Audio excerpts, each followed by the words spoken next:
Recording. So yes, so we need a cost rep because there are two options: the accounting and the procurement. It won't be prudent to share the materials on the main sandwich page. So if there's a procurement page and there's an accounting page, the accounting cost rep will pick it and share it there, and the procurement cost rep will also pick it and share it. So you need one.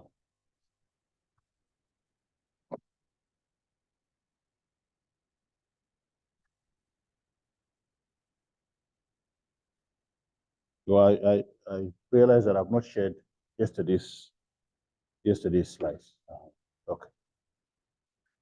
So I owe you quite a number of things: the slides, the course outline, and the book. I think the recording would have shared it. Yeah. So we'll do it that way every day. Okay. So today we are going to look at what we mean by global business and collaboration.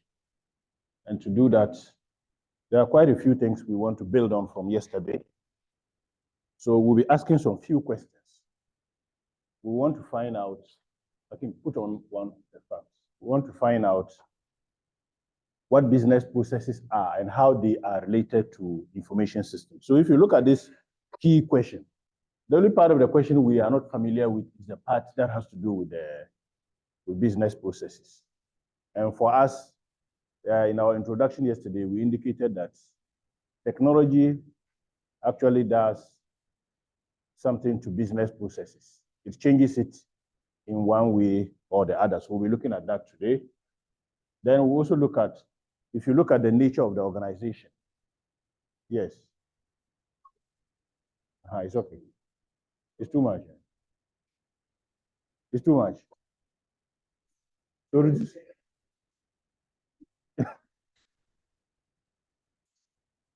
okay. If you look at the nature of the organization, there are different management groups who perform different roles in the business. So we want to see how, apart from information systems serving different functions, how can it serve different groups? And then we'll also look at the issue of collaboration and the concept of social business and why it is important and the kind of technologies we can use to do that. And then finally, we'll look at the role of the information systems function in business. As usual of me, I want us to look at this diagram, this picture. This picture was generated by AI, just like the picture I showed you yesterday. I'm not sure if some of you are familiar with the use of AI. AI basically means artificial intelligence, right? But there is an aspect of artificial intelligence that you can use to generate audio, video, images, and text. And they refer to that aspect of AI as generative AI. So that's what I use.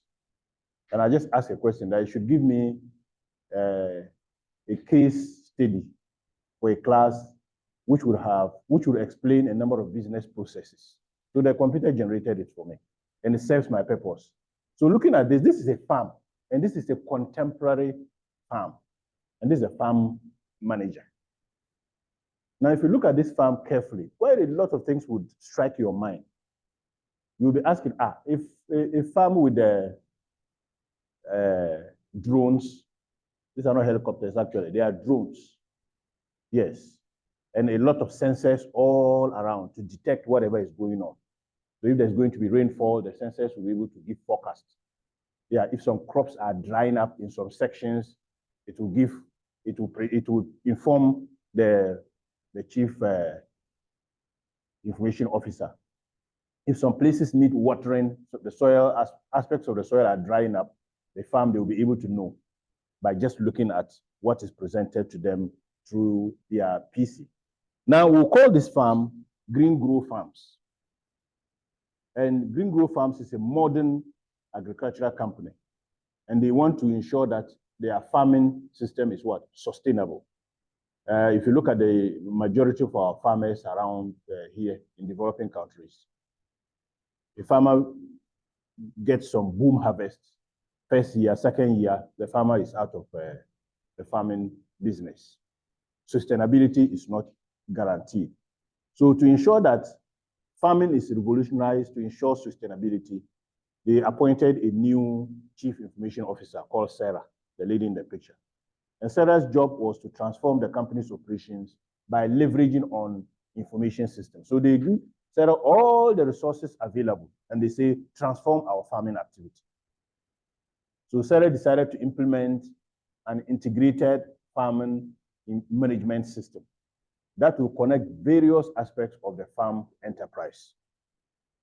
So one of the things Green Grove Farms implemented were IoT sensors. IoT basically refers to Internet of Things. Now, to explain Internet of Things, these days, a lot of our gadgets are integrated or connected in one way or the other. For instance, our smart metering system.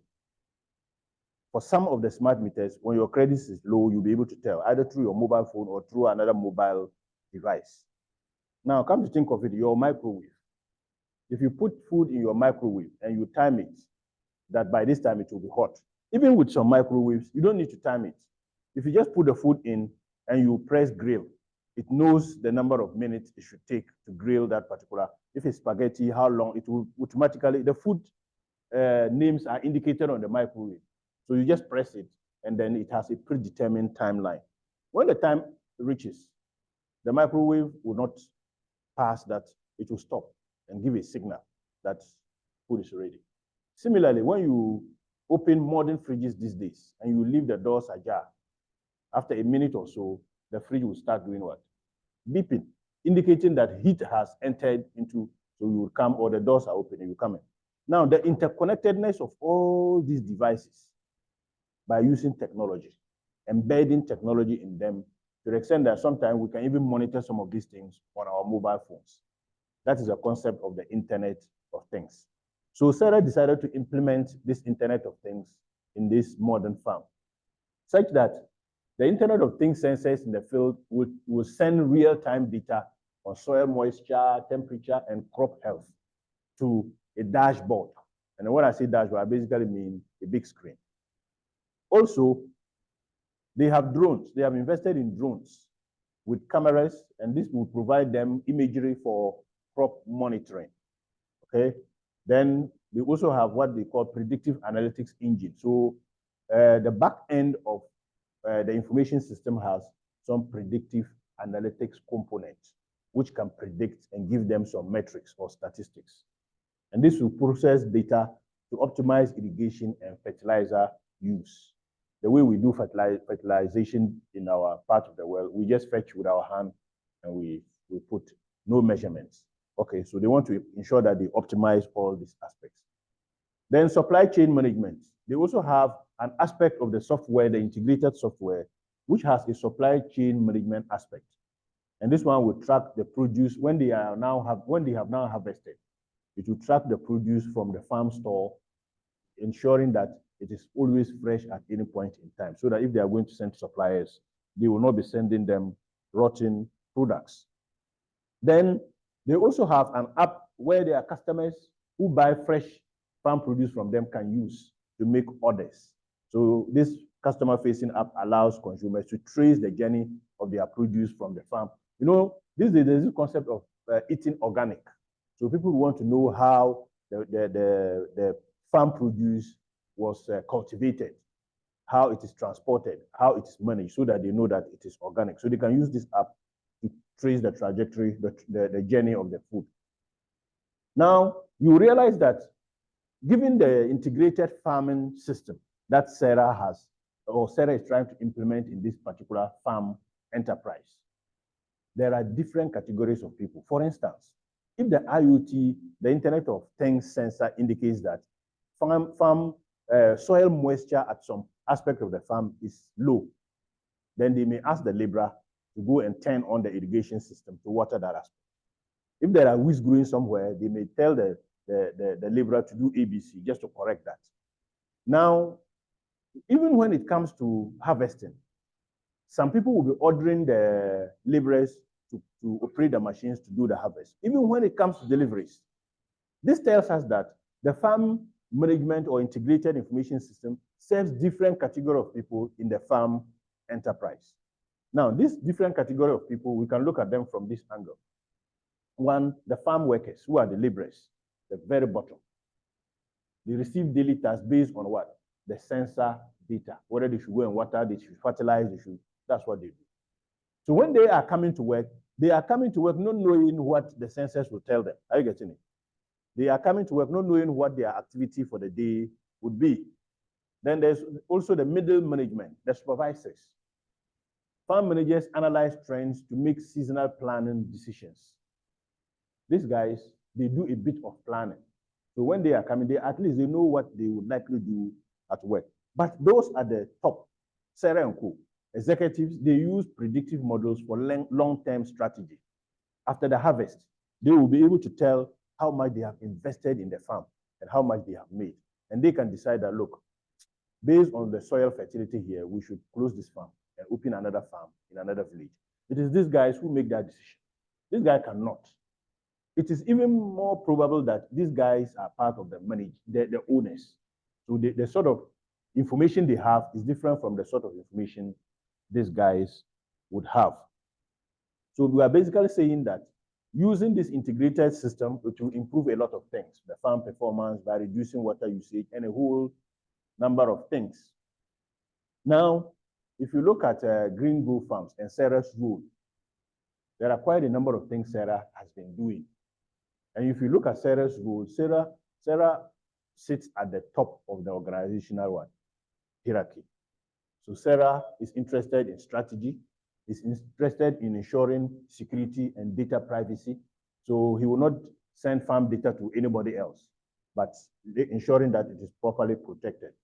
Sarah is also in charge of managing the IT infrastructure and resources. And when we say IT infrastructure, the hardware, the software components, the drones, the sensors, and the data they capture. Then also facilitating digital innovation and transformation. If Sarah realizes that, look, we need more technology to enhance our farm operations, Sarah would suggest that and invest in that aspect of the farm.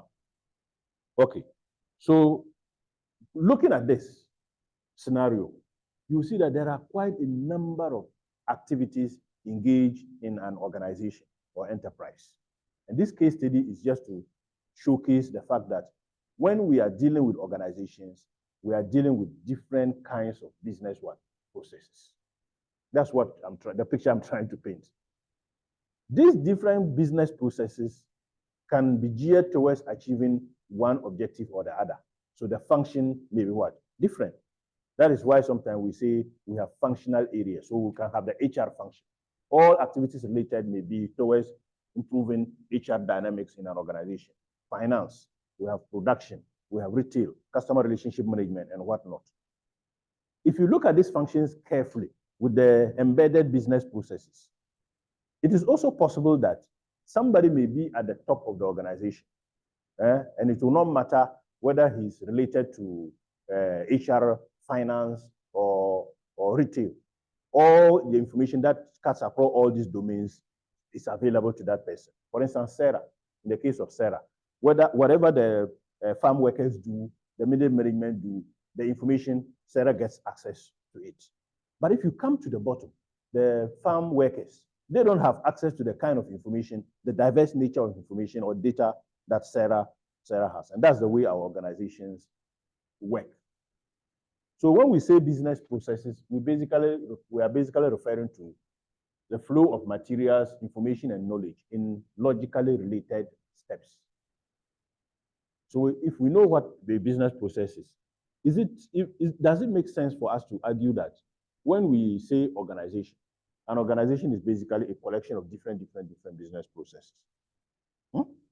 If we are looking at it in terms of, so an organization is basically a collection of different business processes. Some may be tied to a functional area, HR, or it may be cross-functional.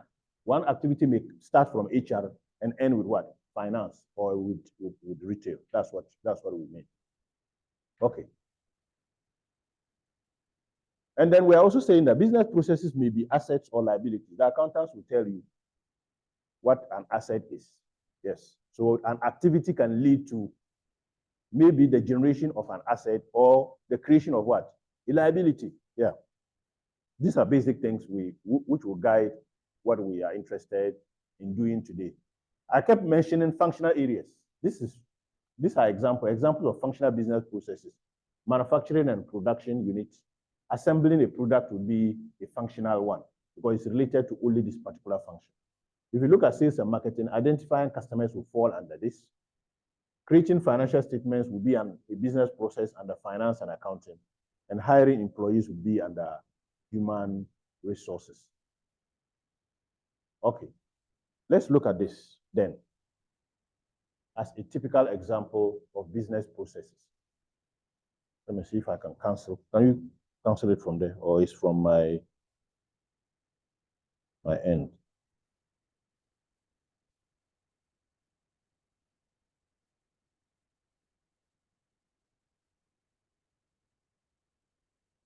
Okay, let me just proceed. So look at this carefully. Sales function, accounting function, manufacturing and production function. If a sales is going to be conducted and it goes through these processes, this will just be one functional business process. But for a sale to be completed, it needs to go through quite a number of things, especially if it is a credit sale in this case. When orders are generated and submitted, if it's a credit sale, the accounts or finance department will have to check the credit limit or liability of what? The customer.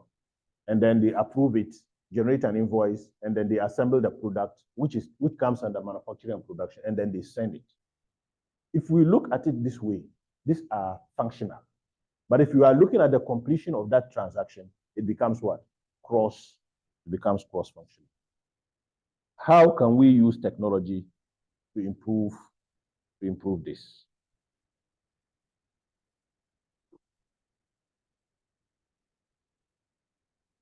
Yes. How can we use technology to improve the business processes? So we are saying that technology can be used to enhance the business processes in two ways. One, we can do that by increasing efficiency, and I think someone mentioned it yesterday here, why we may be relying on technology, increasing efficiency of existing processes. So existing processes may be there, but they are long and winding and leads to what? Queues in the organization. Bureaucracy and red tape.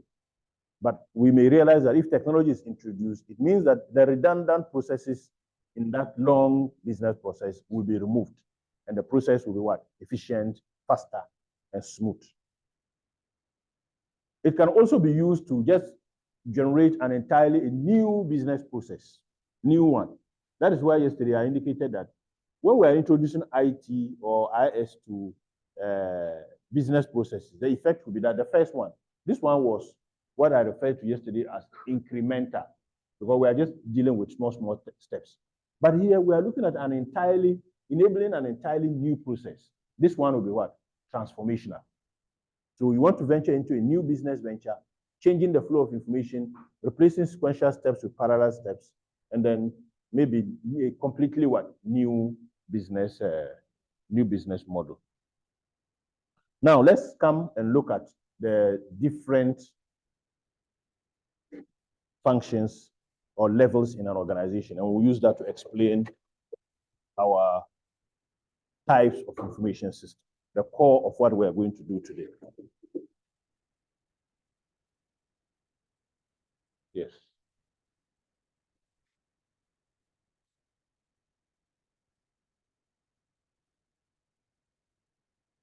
To use the traditional concept of how an organization should be represented. So we'll have this as our organization. Then we have those at the top, those in the middle. Okay. This is too subjective. So yeah. So we have those here. Usually we call them strategic. Yeah. Strategic management. This is middle level management, right? So middle level management. And this is just like in the Sarah, the Green Grove Farm case, operational. So now let's look carefully What caliber of people are here? Eh? The laborers. You are using the farm example, right? So we call it like maybe frontline.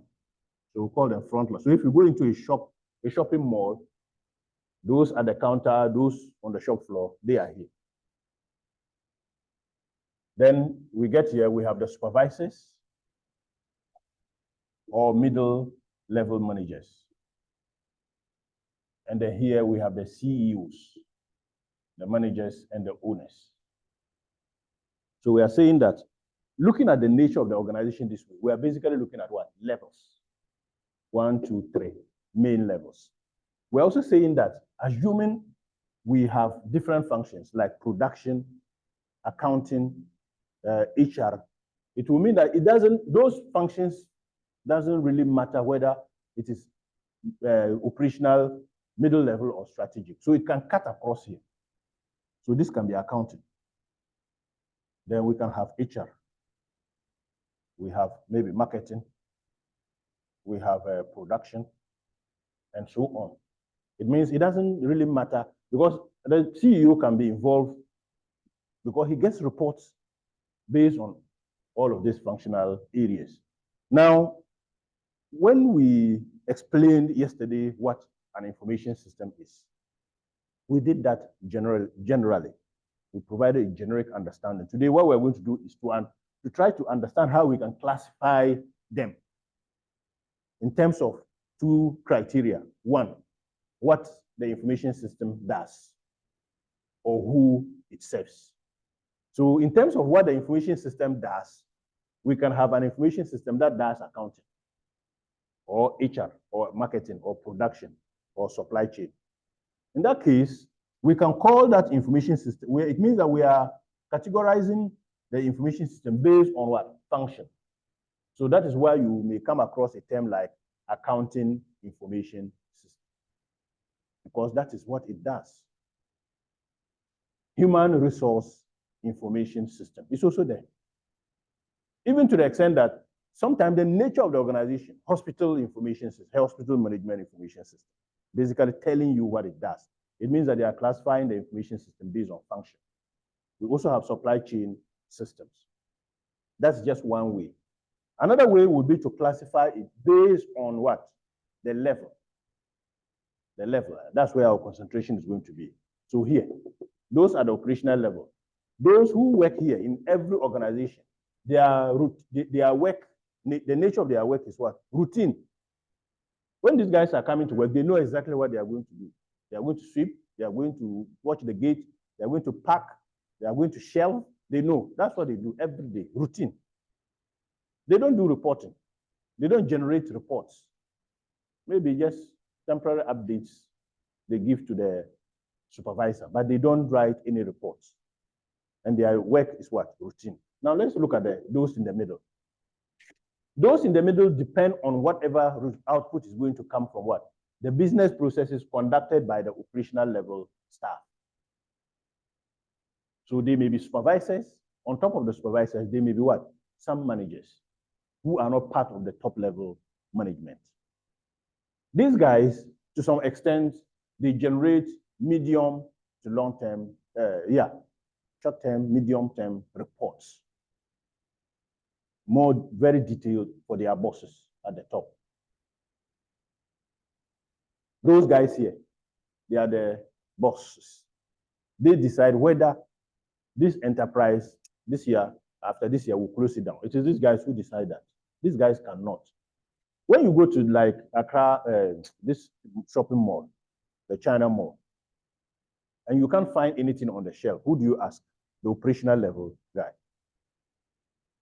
Very often, they have no clue whether some are there or they are not, because they don't make the decision to bring it. Are you getting it? Theirs is to pack it, shelve it. So you ask someone something, they say, let me go and ask. He's running to this guy or this guy to find out when will it be coming. Then, or sometimes they have not even priced it. They can't tell. You go there and ask them, what's the price? And then they will pick the product and check. These guys prepare some reports. These guys, they just look at summaries and they decide this guy should be moved from this a branch to another branch, they decide that. So now, based on the level in the organization, because these guys do very routine tasks, the kind of information system they are confronted with is referred to as transaction processing system. It's a transaction processing system. So the daily transactions, they deal with them.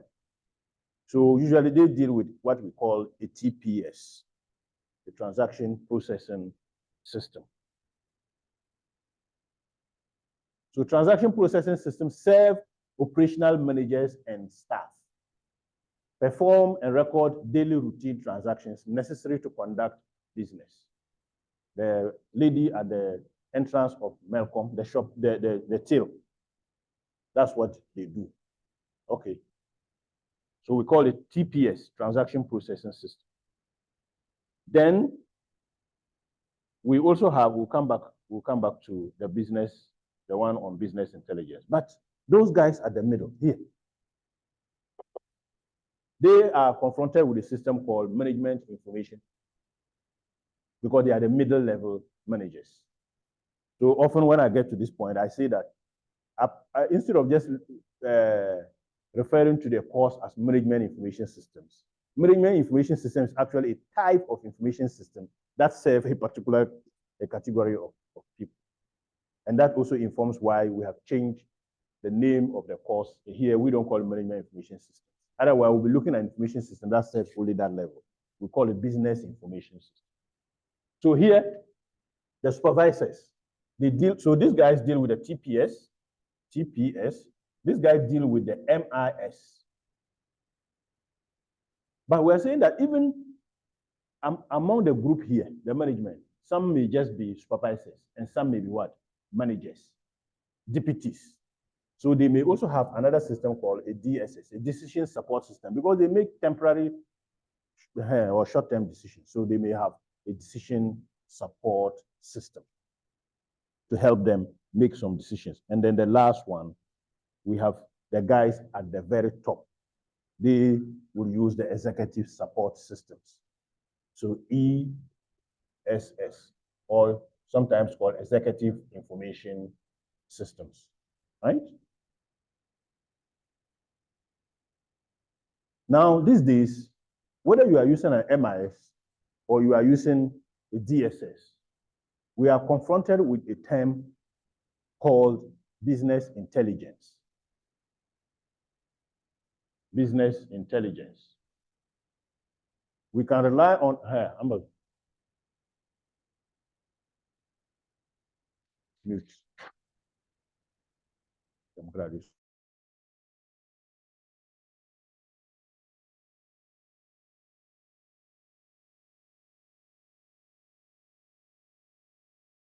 So, yeah, I'm mute. So these days, we have technologies that can help us conduct advanced data analysis for middle-level managers, even for the top-level managers. So we can have a separate system that does that, or an intelligent system that is embedded in the MIS, the DSS, or the EIS to help us analyze large amount of data and come out with trends from the data. Any question on the classification of? Now let's look at this diagram. This is what I was trying to explain. If you look at it carefully, you see that we have different processes, right? But we also have levels, as we have indicated. So if you look at the functional areas, we have sales and marketing, manufacturing and production, finance, accounting, human resource, which rises from the bottom to the top. But there are some that cuts across. For instance, that also cuts across. You see the processes will cut across. Then we also have supply chain management systems, customer relationship management systems, which will serve different processes. But in all of this, what we started with, the business processes are embedded in each of them. Okay.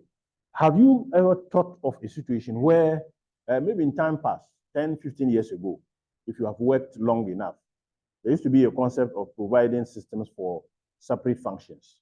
So for instance, if an organization is not able to support the IT capacity in their organization, they will go for a software that can only handle critical areas, maybe accounting. So it's only the accounting department that is online or virtualized.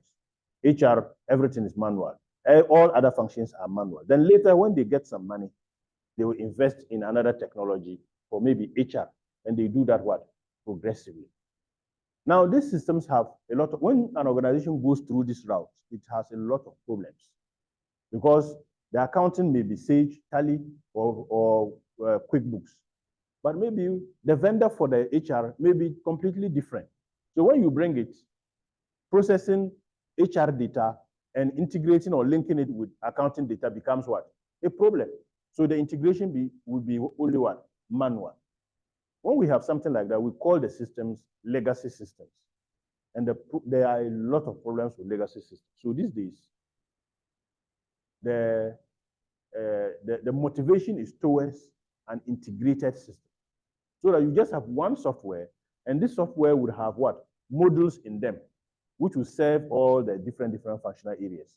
So it means that whatever is happening in accounting, the HR guys, if it affects them, they will be able to what? To tell. In that case, the system will have a different kind of system, an enterprise, what we refer to as an enterprise system. An enterprise system. So let's maybe pause for a minute. Considering legacy system, what do you think would be some of the problems for an organization to stick to legacy systems? Systems that are individual in nature. They are not integrated. They are old. What would be the problems? But the organization maintains that, oh, we have IT for software for HR, marketing, accounting, and whatnot. So what are you talking about? It's still the same thing. Now, as a professional who has gone through this program, what will you tell them? The problems of having legacy systems over what? Integrated systems. Yes. Time consuming. Apart from that, you would,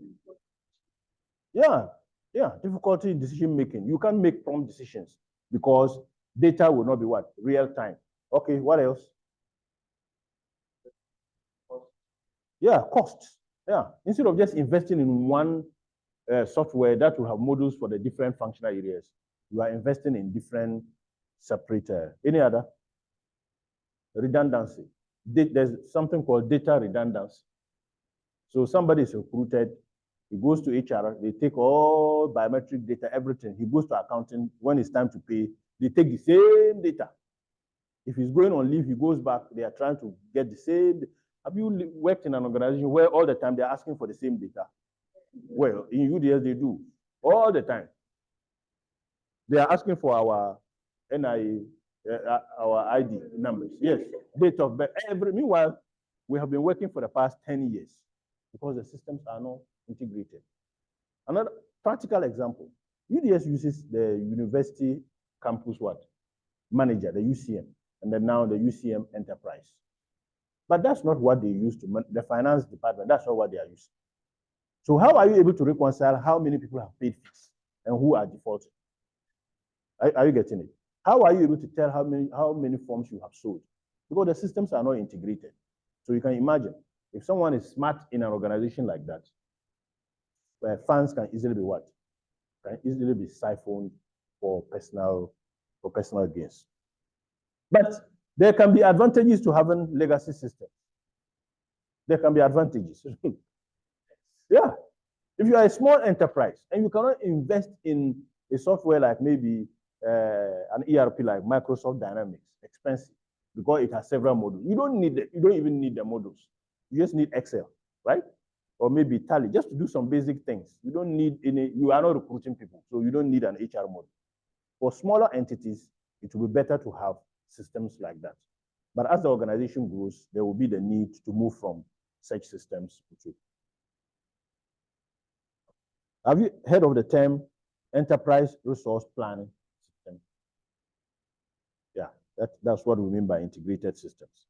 So they will integrate key business processes into one big model so that everyone would have access to it. So in terms of functional systems. Let's look at something like this.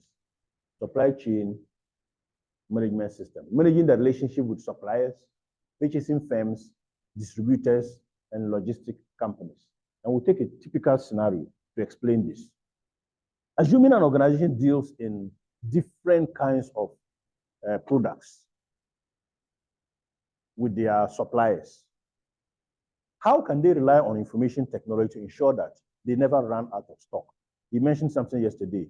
In order to run a JIT system, how can they rely on technology to do that?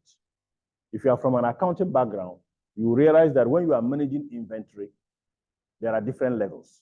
There's usually the maximum level, the capacity which your stores can take. Then there's a minimum level. When your stock gets to this level, it means you are getting into trouble. Then there's also the middle one, the reorder level.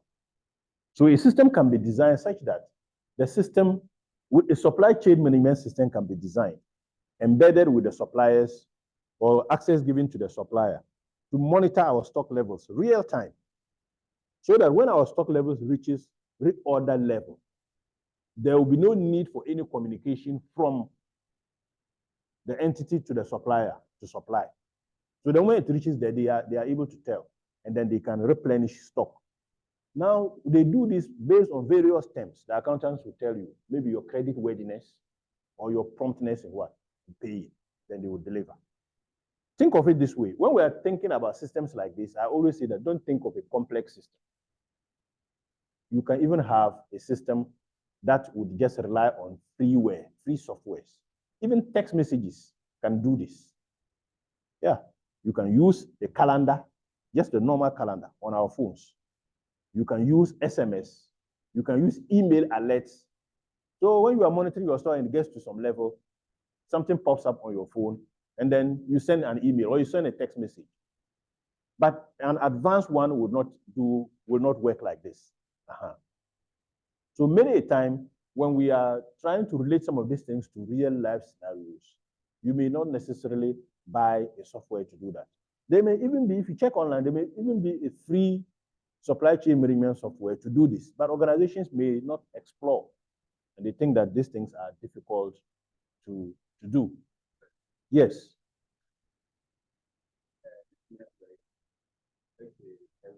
Okay. Yes.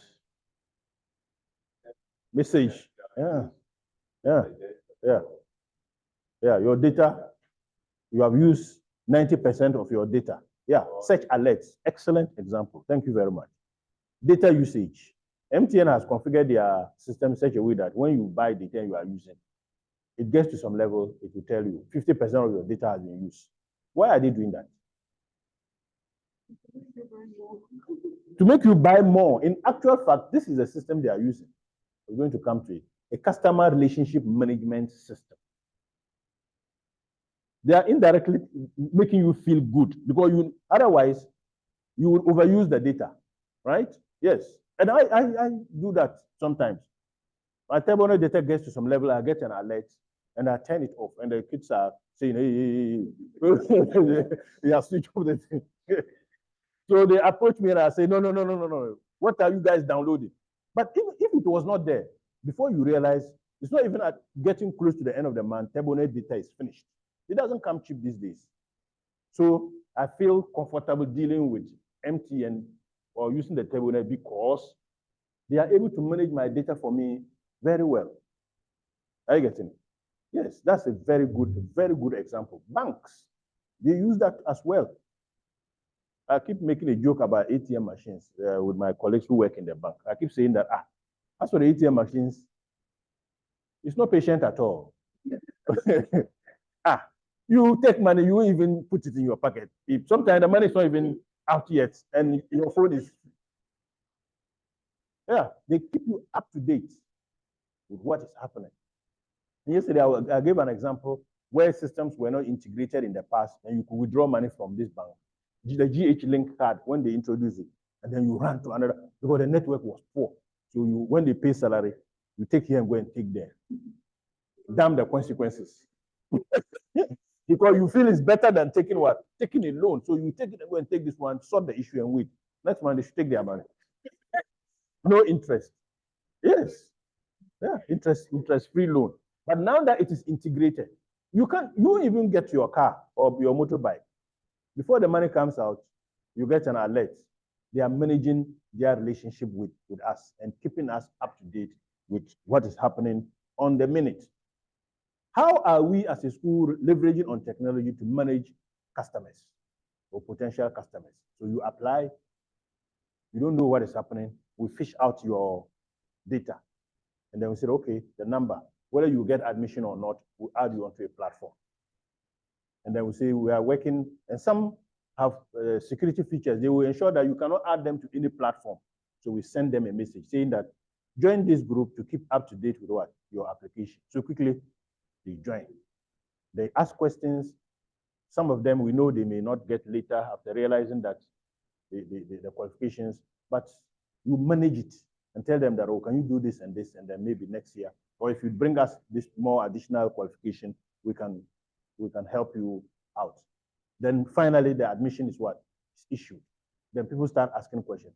Compare that to other universities or other faculties, even within the UDS fraternity. You hear anything. But they also have the access to the same data we have. So which kind of technology are we using? How much are we investing in the technology?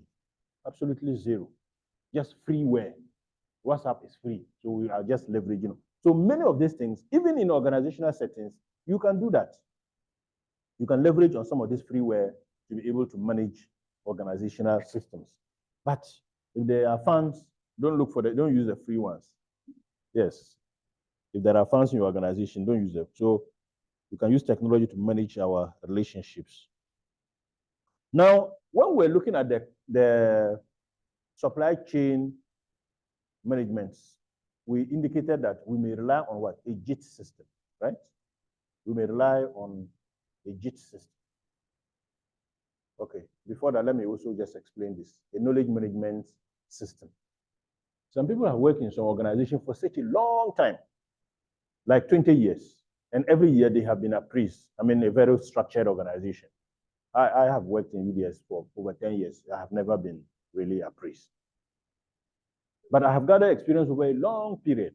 Some have worked for 20 years.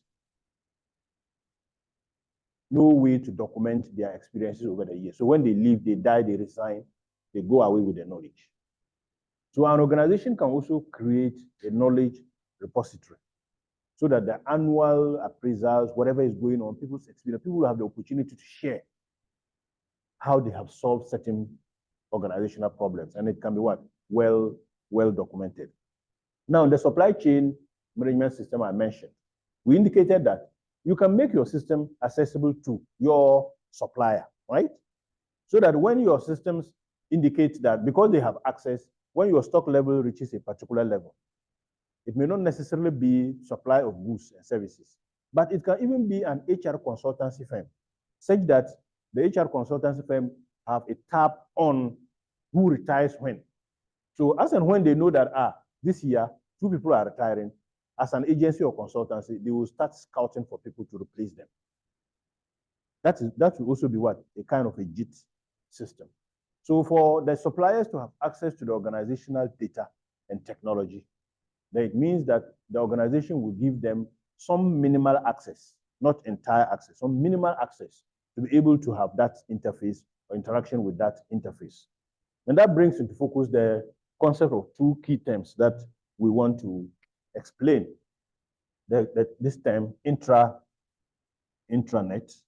and then extranet. We'll be looking at this maybe in more detail, maybe tomorrow. In time past, if you worked in an organization with a bit of technology, they will tell you all the computers are connected together. So using what? A local area network. So the moment you go out, you cannot have access, right? That's what we used to. But the concept of the local area network restricted to a classroom, office building is long gone. It's long gone, and we'll explain that in detail tomorrow. So this one, local area network, restricted to only people within the organization. But this one, extranet, is limited but access is given to some individuals or key organizations or suppliers. So if UDS is dealing with, say, GTEC as a key stakeholder, GTEC may have access to all our list of programs through our portal by using the network called Extra, the concept of the extranet. But with the intranet, if you are not part of the organization, it means that you cannot have access to anything within the organization. And then let me just add this. That also brings into focus the concept of the internet. Can't you see that they are related? Intranet, extranet, internet. They are related, right? Some will say, I'm going to the internet. Yeah. We are going to the internet. Can you go to the internet?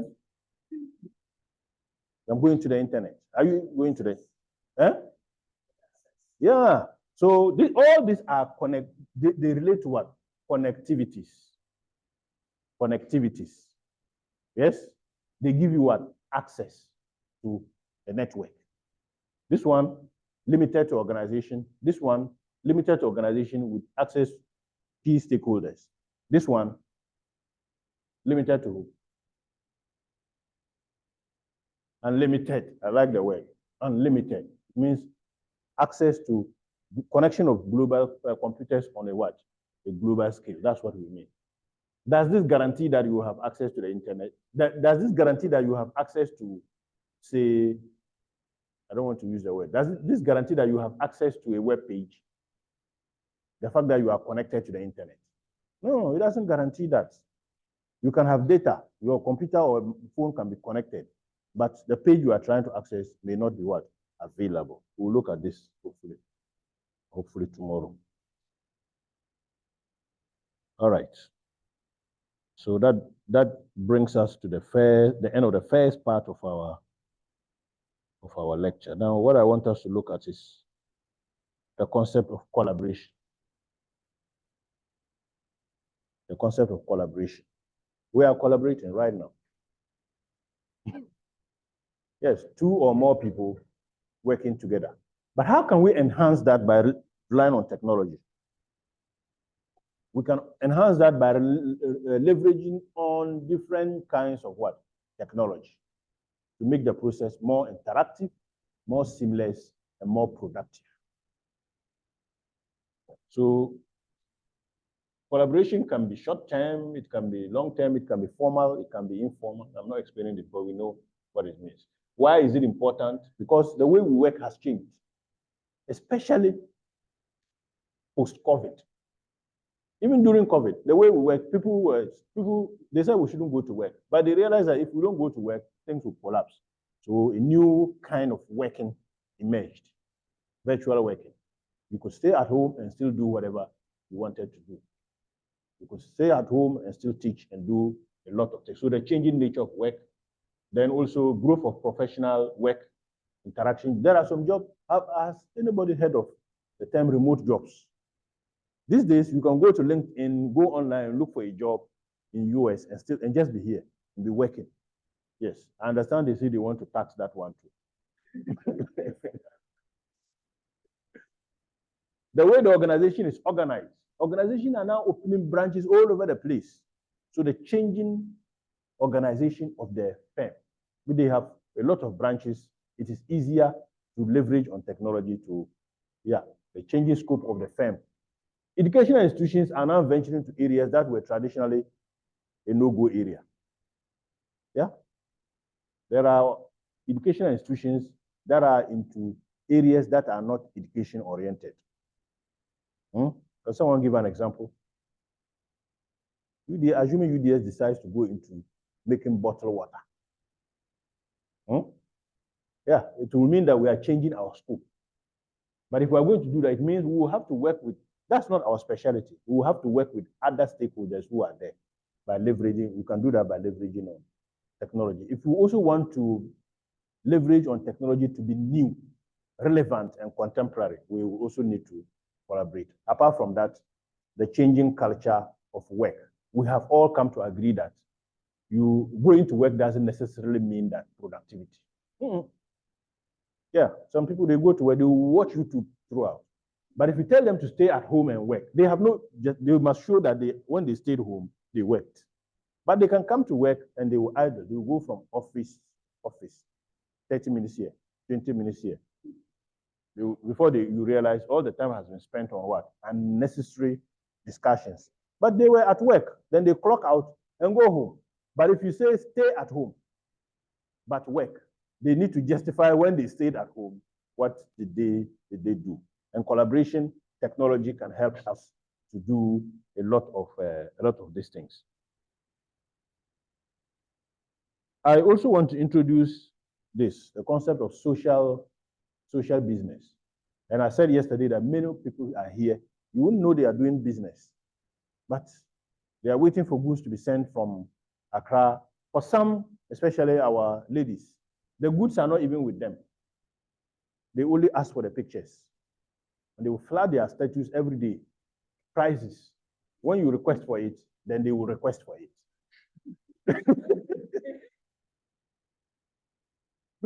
So it has happened to me before. I said, okay, I need this. Can you send it to me? So, okay, I will now have to order it. And I said, order? You are selling me while the goods are not with. They are leveraging on what? Social business. So, and when they do that, some of them, we easily become repeat customers because of the way they deal with you, they chat with you. And with this particular kind of concept, social business, we can buy things we would ordinarily not be able to buy. We will be able to buy things ordinarily you will not be able to buy. Can someone give an example? What you can buy using social business that ordinarily you cannot go and buy. Ordinarily, you can't. Assuming a lady wants a dildo, you can go to the market and buy a dildo in Tamale. If you joke around, madams hear this. you know what I'm talking about? Yes, you can't. But you can just.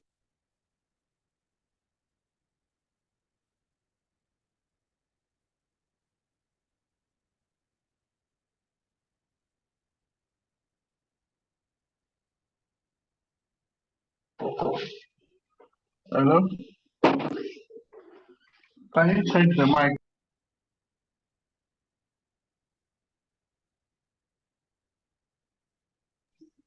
There's no sound. Oh, there's no sound. Sorry. I think the mic. Okay, we can hear you now. Excellent. So we are saying that there's this concept called social business. And social business basically ensures that we leverage on social media technology to conduct what? Business. And we're saying that considering our culture, there are things we will not be able to order. But because of the concept of social business, we can do that without necessarily being what? Noticed. And a typical example is if a lady wants to order a dildo, you can't go to the market and buy. I bet you if there is a shop in Tamale selling dildos, they will preach against it and attack the shop. Yes, they will say you go to hell and all that. But, well, we'll not go into the religious aspect of it. So if you want to buy something like that, because of the cultural sensitivity towards people using these things, you can just order for it on social media and wait, and the thing will arrive. No one will know, and you put it where you want to. Yeah, and men too. Quite a lot of things you can buy. I know guys who are well-to-do, but they like to buy second-hand clothing because of the uniqueness. Yeah, they buy second-hand clothing, but they can't go and check. Bend down boutique. So they have a way of buying it through what? This particular strategy, concept of social business. Because some of the sellers, they advertise on their status. They will say, oh, anytime you get stock, this are my sizes. They will send a message. The guy will do the selection and come to chairman's office or chairman's house. Chairman will do his selection and off he goes. Yeah. And when he puts it on and you ask, this is nice, he tell you that's 1,000. Meanwhile, it's 50 Ghana. Yes. Social business. Now let's look at this diagram carefully to explain the requirements for collaboration. The requirements for collaboration. Working together must mean something. Working together must lead to overall either individual productivity or what?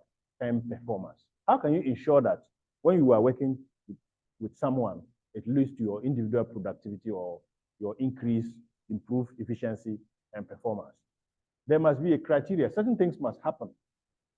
Apart from the availability of the technology, the collaboration technology, like WhatsApp, email, Dropbox, many other things that constitute the collaborative technology. There must also be what we call collaboration capacity. The people you want to work with, they must have that open mind, open culture. Otherwise, you can't work with them. Yesterday, when you were having your orientation, the presenter, Mr. Richard Dodati, indicated that he doesn't like virtual. We have been telling this guy since we started the school. He doesn't like virtual. He doesn't like it. So no open culture. So anytime he's having a lecture, someone must be there. Otherwise, he won't set it up. And this guy can teach from morning to evening. He's very hard work. He can teach from morning to evening without getting tired. But he says, no, this Zoom thing, he doesn't like it. With somebody like that, you will not be able to collaborate by using this collaborative technology. Because he's thinking about using those things. It's just like in time past when we used to think that if you do a degree online, it's not correct. Because the culture was closed. Decentralized structure. Decentralized structure. In an organization, assuming there's an entity with only one, the owner, he makes all the decisions, or a command and control organization, you cannot do anything. They say it, that's it. If it's one person, he decides. So if this guy is against it, it means nobody in the organization can use it. Then the breadth of collaboration. Yeah, if we're going to collaborate, it will not be only with what? The head and other organizations. Unit heads. It trickles down even to those at this particular level. To ensure collaboration, the collaboration should not be centered on only what? Those at the top. So if we have a very good collaboration capability in terms of open culture, decentralized structure, breadth of collaboration, and we have some collaboration technology, use of collaboration and social technology for implementation operation, use of collaboration and social technology for strategic planning. If we have the technology, email, WhatsApp, Instagram, and whatnot, that can lead to quality of collaboration. So depending on the nature of the technology and the capability, the people like it, they are open, then the quality of collaboration will be what? To be high. If the culture is closed, they don't like Mr. Dodati, they don't like online things. So if he doesn't like online things, and even WhatsApp is there, collaboration quality will be what? It will be low. And it will lead to what? Low firm performance. And we keep telling him, the caliber of people we are dealing with, some of them, they can't come here. But they want a degree. We also want their money. Right? Yeah. So we must meet each other halfway. Let's find a way for them to listen to our lecture, even when they are in the office. But he is one of those who would not, just like we are doing the University of Ghana Business School. They start their weekend MBA programs, I think on Thursday evening or Friday evening. And that evening, nobody goes to the lecture. They know that when you are in Accra, you close, you can't even go traffic. So the lecture starts from 6 o'clock in the evening, online, up to 9. By which time, traffic has died down, and then they close the lecture, and you go and take your car and go home. Then Saturday, you don't go physical and meet them. When you are here, there's no traffic. So for you to compete with people like that, organizations like that, you have to be what? Innovative. You need to have an open, otherwise you cannot. You cannot. So this high collaboration capability, high collaboration technology, or good collaboration will lead to what? Collaboration quality. And overall, it will lead to either individual performance, increase in individual performance, or what? Firm performance. We are doing that a lot. Generally, we have an open culture. Generally. So for each department, and there's a decentralized structure. For each department, they have their mic, they have their Zoom accounts, and everything. In terms of technology, yeah, so we have Zoom accounts. That's a technology, yes.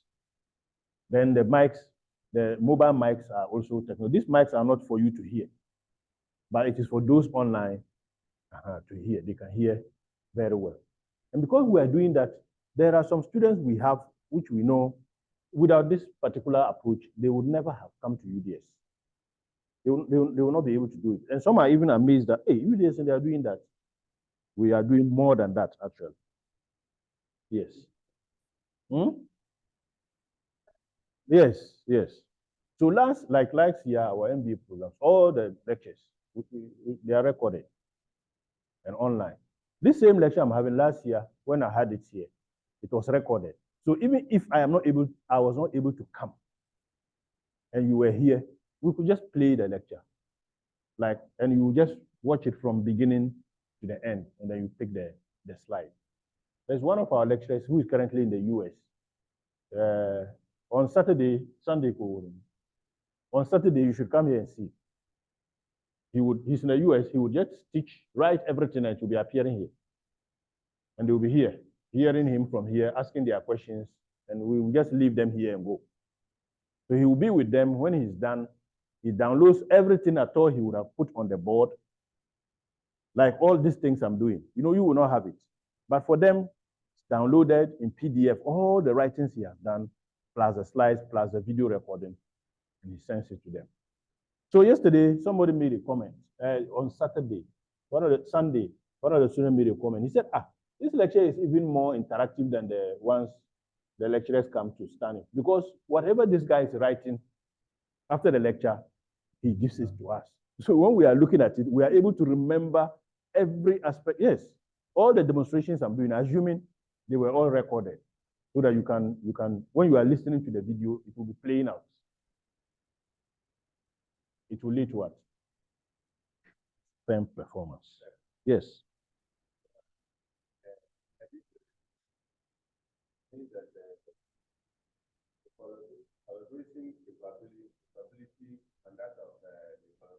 Technology. Yeah. Even if it's not equal, I think the word to use for me would be positive. Yeah. So here, availability of the technology will be positive one. Open culture, this one will also be. So if this is positive, this is positive. Also, if you say this is high, then you have this. High, low. But if one is also too high, it will compensate for the other one, and it will lead to negative. So for instance, if all of this is there, open culture, decentralized structure and everything, then collaborative technology, and you go and use a Zoom account that is basic, it only lasts for 40 minutes. After that, it will end. So from the time I started, if the technology was not paid for, a subscribed one, the lecture would have what? Ended. And I'll have to restart the lecture. The people they won't be happy, because the connectivity will be going on and off and off. Are you getting it? So investing in this one, even when this one is positive, it is good that you invest in the right kind of what? Collaboration technology.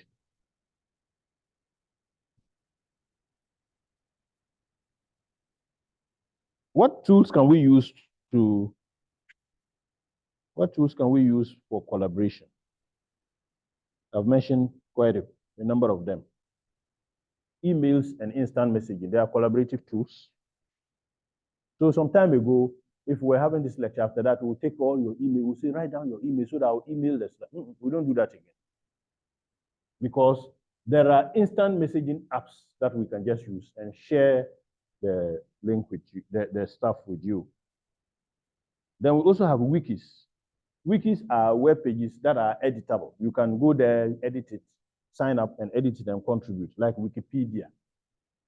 You can go there and contribute. So we can also use it to collaborate. So whatever is contained on Wikipedia, it's a collaboration effort of what? Many people across the globe. Have you heard of WikiLeaks? Yeah, WikiLeaks. If I was a government official working at the Jubilee House and I realized something is going wrong, I could send it to WikiLeaks, go and post it there. And that's how they were operating until they leaked stuff from the US and they were after them. For close to how many years? A decade or more. He was only released this month, right? Yeah. Julian Assange was released this month because of what? WikiLeaks. He was operating a wiki for collaboration. And then also virtual worlds. We can also use virtual worlds to collaborate. Anybody here who is to gaming? Yeah, games. Yeah. When you are a gamer, they create avatars of themselves, a profile of themselves, a virtual figure of themselves, and they communicate, play games with each other. Sometimes this can develop into what? A relationship, even if it doesn't. For you to play with somebody, you are doing what? You are collaborating with the person. Okay, now let's look at this. And then I'll draw a close to the lecture. Let's look at this matrix. So in terms of collaboration, we want to use what we call the time-space collaboration and social tool matrix. To conclude it, let's look at this diagram. For collaboration to occur, two things are important. The space, the time, and the location. So here, our lecture was supposed to be at what? 11 o'clock, right? That's the time where you have to check the timetable or 3, please. So for the collaboration to occur, we will come here at the same time, at the same place. Where would we be? Same time, the same what? Place. When we have collaboration like this, we say the collaboration is what? Synchronous. It's in sync, face-to-face interactions. We can also have the same line, same time, but different place. So if we send the link, our colleagues who are in Bali, Accra, and joined us, different place. I getting it, but what? The same time. Can this happen? Different time, same place. Can we collaborate like that? Different time, asynchronous, same place.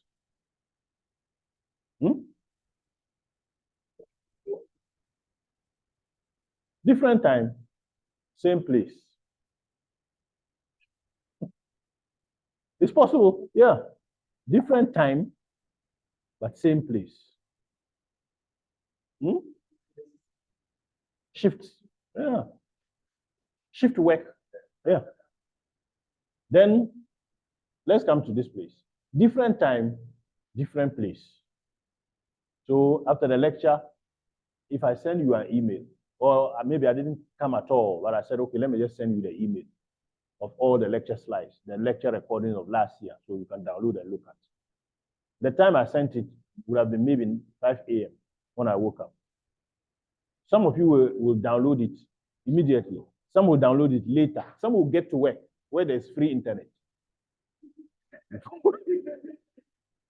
Before you can download it. So that will be different place.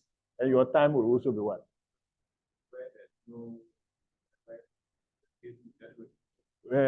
Yeah. So we can be this can also happen. Any question?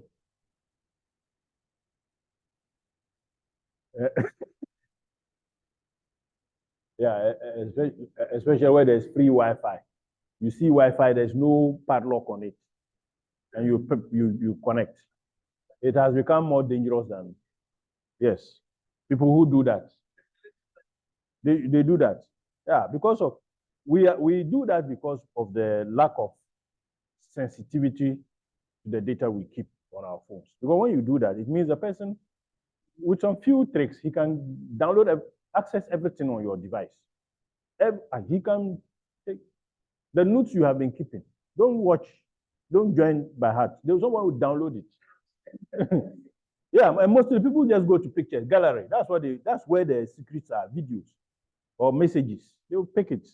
Don't join. There's this TikTok video, funny video that somebody who has been using a neighbor's free Wi-Fi, he changed the password and he went and knocked on the door. Yeah. I said, he has realized, white guy, he said he has realized that what he's doing is not fair. And he asked what? He said, I want the password. They said, what password? He said, your Wi-Fi password. I have been using this Wi-Fi for ages. Why have you changed that? Unfortunately, your data is what? Is being compromised. When you do that, it's being compromised. Yes. Any question? We have done 70 minutes. 70 minutes. 1 hour, 10 minutes. I want to draw a close to the lecture and attend to another assignment. Any question? Yes. When we look at this diagram,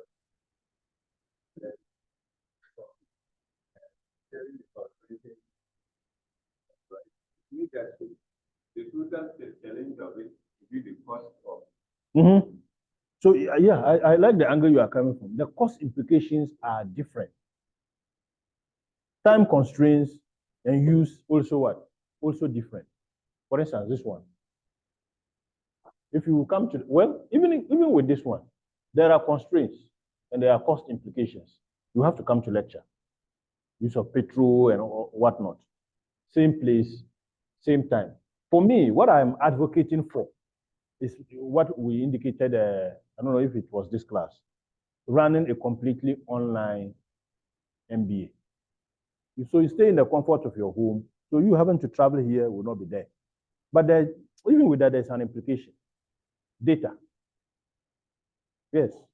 Apart from that, your environment may not be conducive for, yes, the kids will be running all over the place, you will not be able to pay attention. So there are implications to each of this. But the reason why we are going through this is for us to understand that when we are dealing with collaboration, two things are very critical. Collaboration is much more a social thing. Yeah, you are working with people, so there's some human elements there. And so when we are collaborating, we need to be careful of two things: time and what? And space. Yeah, that's just the idea behind this. Two important things when we are collaborating: time and space.